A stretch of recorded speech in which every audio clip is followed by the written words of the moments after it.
Good evening, everyone, and welcome to yet another episode of Light Sports Ramble. Took a couple days off again on the weekend, as always. Sorry I didn't come to you on Friday, folks, but it was a travel day. But I'm back, and we had a second week of preseason completed, and I'm already tired. I'm already tired of hearing people say about the injuries, and we got to shorten the preseason, blah, blah, blah, blah. Listen, folks. It's game 2, and all of the injuries that have occurred up to this point have nothing to do with the length of preseason. Nothing at all. It's game 2. If this would have been game 4 and Dustin Keller would have got hurt in game 4, then maybe you can argue about reducing the preseason. Now, you all know that I'm in favor of reducing the preseason. I think 4 is too many. But I'm going to give you my take on what I think is causing the injuries. It is the players themselves wanting to get away from the pads, wanting to get away from the hitting. So when is the hitting occurring? In the games. I'm putting this on the players. They're tweaking hamstrings, they're getting bruised ribs, they're getting sprained ankles. All of these things in game situations, I am blaming the players. They wanted a lighter practice. They wanted less mandatory off-season workouts. Fine, you got it. Now you're going to have to deal with the consequences. If you're not going to get hit in practice, you're just going to put the pads on and get hit in a game, yeah, you're going to get hurt. Your body is not used to game speed.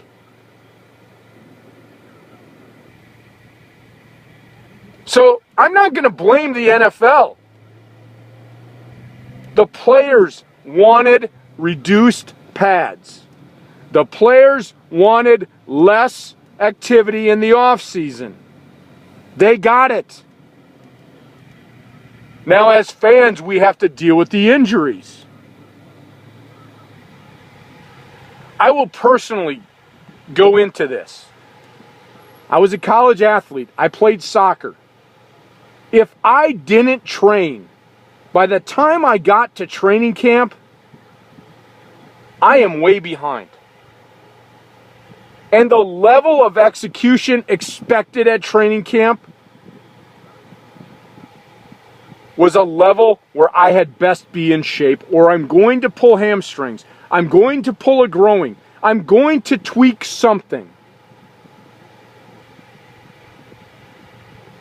And during training camp, if we didn't scrimmage at full speed, by the time the game came, we're going to sprain ankles. We're going to get injuries from game situations. There's no way around it. So in the offseason, I made darn sure that I was doing my conditioning. I tried to play as much as I could in the offseason. Now, football's different. You're not going to strap the pads on and start hitting people, right? But you can train and get into shape and get your muscles to the level they need to be so that when the intense workout comes in training camp, your muscles are prepared.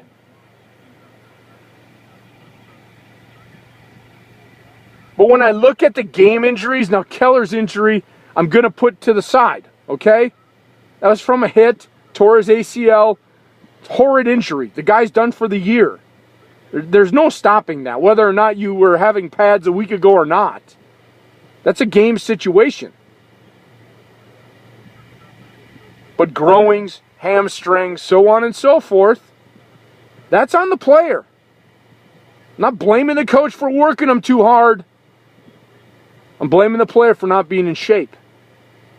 You should have your muscles prepared for training camp and ready to go. So every time I hear a hamstring or a groin, 9 times out of 10, I'm putting it on a player. Now, a groin could be a wet field and slip and so on and so forth. Whatever. The cutting part, I'm not even going to side with the coach on that. It's a player's fault. Should be doing those cuts in his training. preparing himself for training camp. What the injuries do to pads and hitting in a game, bruises, cracked ribs, concussions, bodies getting hurt and banged up from the hitting, I'm blaming the Players Association. The CBA, the collective bargaining agreement. The players wanted less contact in practice. They got it. Now stop complaining that you're getting hit and getting hurt. In my job, in my real job, we have a saying, be careful what you ask for because that's what you're going to get. I'm in a sales environment. If I ask for one thing in production, that's what I'm going to get. I'm going to get what I ask for. Not any less, not any more. And so they didn't think about the second part of it. How will it affect my preparation for the regular season?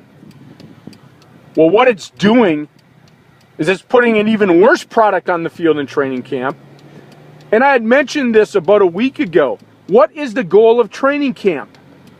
The goal of training camp is to prepare players for the regular season. Those guys that are going into battle to win games, to hopefully hoist the Lombardi Trophy in our stadium. I don't think we're doing that right now. I don't think running around in shorts in the preseason is accomplishing that goal. I think we need to add some more hitting. Now, I'm not talking about reckless abandonment and crushing players and all those things, but enough to prepare them to get them ready, because guess what the opponent wants to do? The opponent wants to rip their head off. Literally. They're not sitting there going, well, it's preseason, so I'll hit half speed. Heck no! When the game is the game, they're going to hit. And in practice, we're going at 50%. There's where some injuries are coming from, because they're not prepared for a game situation. So to recap, stop blaming the length of the preseason on these injuries up to week 2, folks, because it has nothing to do with it. Okay? The Keller injury, that was a game situation, would have happened in any game. It happened in game 2. Unfortunate. I feel bad for Dustin Keller. All of the hammies and the groins and all of those little tweaks, blame your athlete for not training in the off season. He knows what to expect coming into training camp. He should be ready to play. Don't blame the coach for working him too hard. And then finally, I think we got to go back and add some hitting in the practice so they're ready for the game. That's my take on the injuries so far in the preseason, folks. I'll see you at the next red light. Hope you enjoy your evening. Talk to you soon.